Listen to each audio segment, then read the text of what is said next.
This week's From Start to Finish video features a single photo layout with lots of little embellishments, and I also used a lot of the new crepe paper.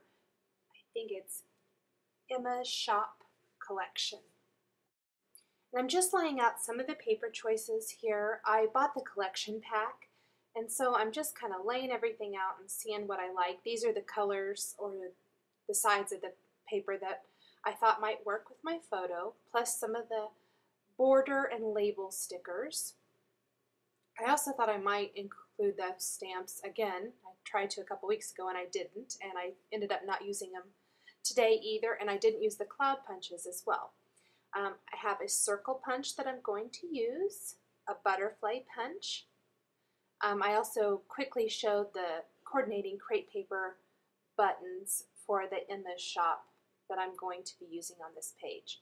I'm trimming down a sheet of white cardstock to about 11-inch square. So it's not too much smaller than the craft background, but just enough to kind of give the center of my page or my design a little bit of emphasis and frame it up just a little bit. Now I'm going to cut a 4.5-inch wide border from this floral paper and trim it just slightly less than 11 inches long. That way, when I adhere it to the white cardstock, it leaves a nice little border. I'm going to trim a little piece from this cream design, also from the crepe paper Emma's Shop collection. And I only need it to be about 5 inches wide, so about 5 by 6. I'm going to tuck it next to my 6 by 6 photo there. Now, I've kind of laid out a couple of things. I have my photo, and I printed it at a 6 by 6 square. You could also have it printed at some photo editing online sites at that same size. The title I've cut out of craft cardstock. I cut it 4 times, and I'm using a technique I used in the November 2010 Making the Most of Your Die Cutting Machines.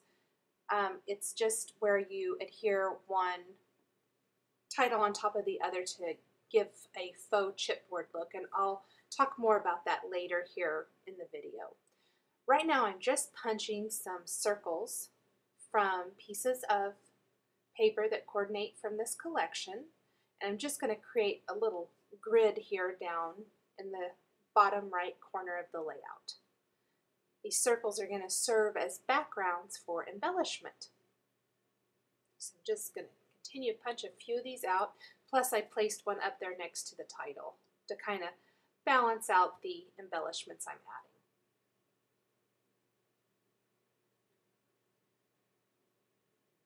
So it's starting to come together a little bit. Grab some of this pink paper here and punch a couple more.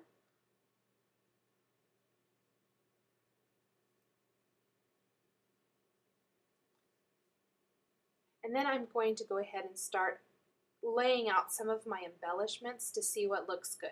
I punched a butterfly there and added one of the buttons from the Emma's Shop button collection. And now I'm just kind of laying different things out here and there to see what works. Picking my favorite buttons or ones I think that will look good. And I'm going to take a heart punch here and punch a little heart. And this is a cute one. It has a little open heart in the center, so it punches the heart with the cutout, and then that little mini heart can be used as well. So I'm going to take my punch and just punch it a couple more times so that I can get a couple of those little mini hearts, trying to decide what to do there. So I can put them in or stack them in a row on that one circle.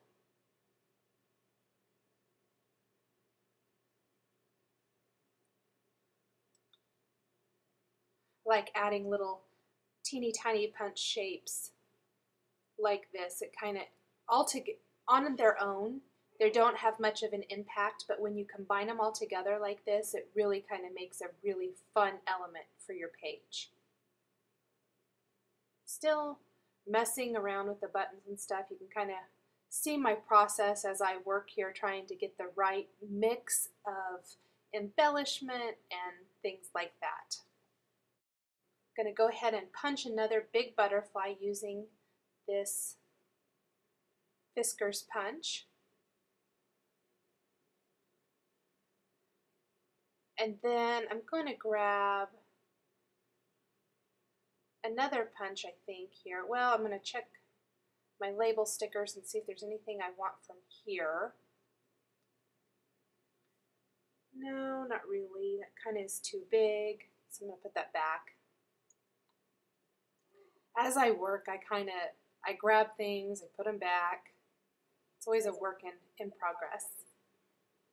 And then I'm going to take this 3-in-1 butterfly punch from Martha Stewart and punch some little teeny tiny butterflies. Thought that size really worked nicely with the rest of the things I have going on there. So use those.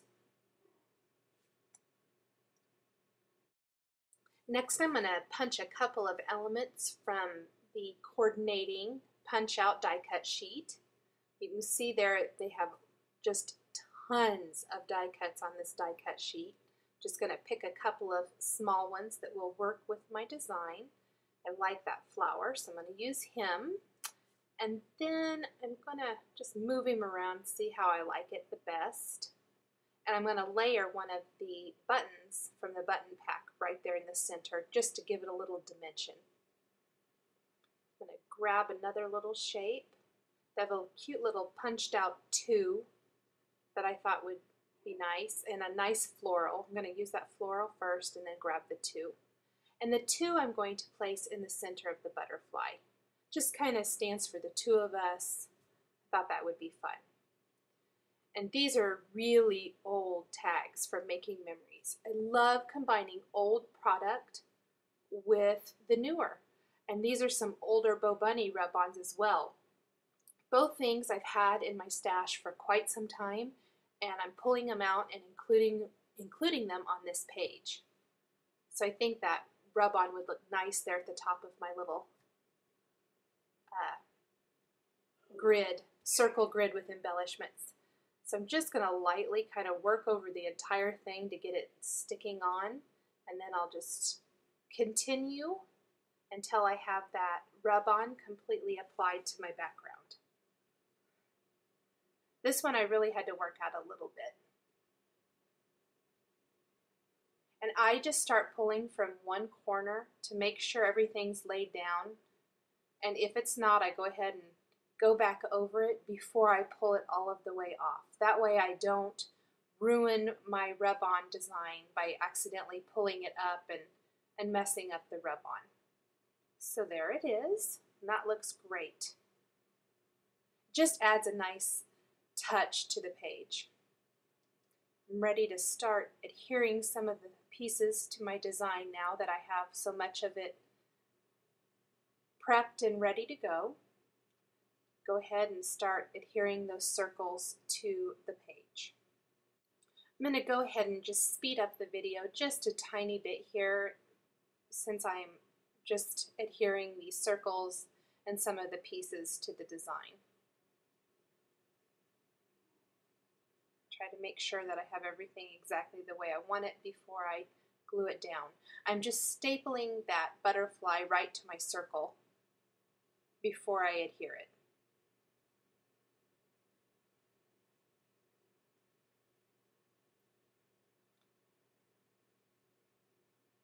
Grab some foam adhesive for the punch-out shape.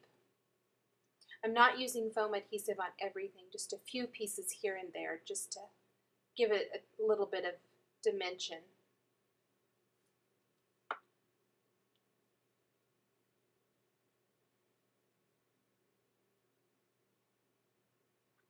Tuck my flower underneath.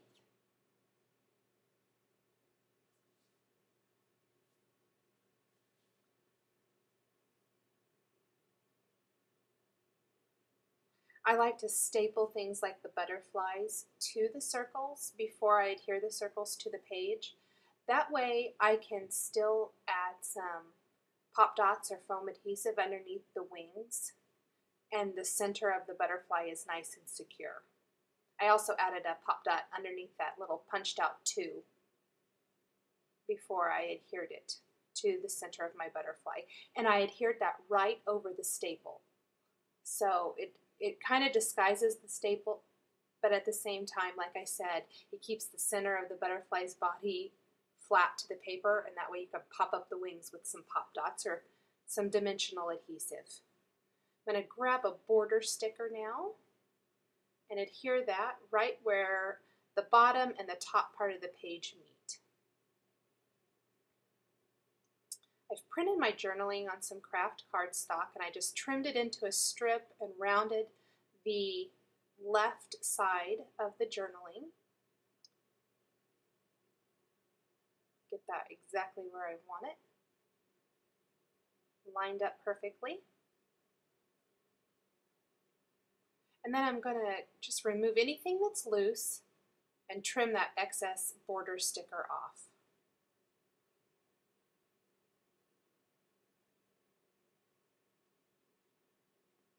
That adds a nice pop of color as well.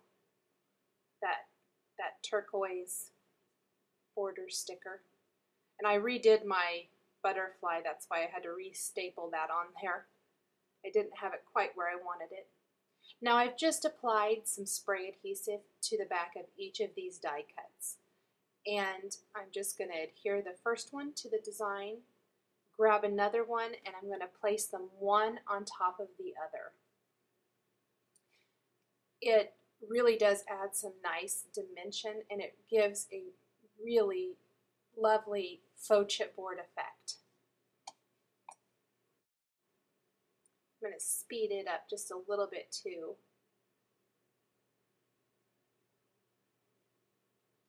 Pop out a couple little pieces that I didn't get out before I applied the spray adhesive. Pull that off. And I just make sure I line it up perfectly. And there you can see a little bit the dimension it adds. Apply my mat to the background of my page, or that craft cardstock, that's the background. Staple my other butterfly to the circle, and then I'm ready to sew that button right on. And I'm sewing it right over the staple. So again, the staple is hidden, but that allows me to add the foam adhesive underneath the butterfly wings. And then I'll just tie that string off on the back. Tie it in a knot and trim the ends.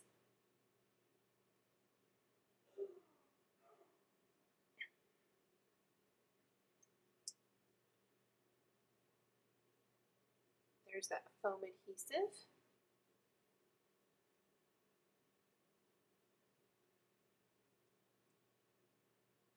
Staple my journaling in place a couple times there. It really doesn't serve much of a purpose since I've already applied adhesive, but I always like to add a little embellishment.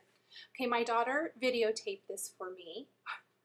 I'm just sewing down the center of that heart on the pattern paper circle, and then I back stitched and stitched right over it again. Now, so that my punched heart doesn't move, while I'm stitching, I did apply just a tiny bit of my tape roller adhesive to the back, just enough so they didn't move. Again, I'm going to do the same thing here with these little mini hearts.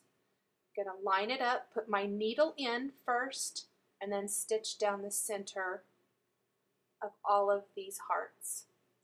Now this isn't a full sewing tutorial, but we were just trying it out to see how this would work. So we will be doing more of this in the future. I finished adding a few additional embellishments and a little tab with the date stamped at the top, and the page is complete. For more information on this design, plus a list of supplies I used, please visit 2peasinabucket.com on March 16th.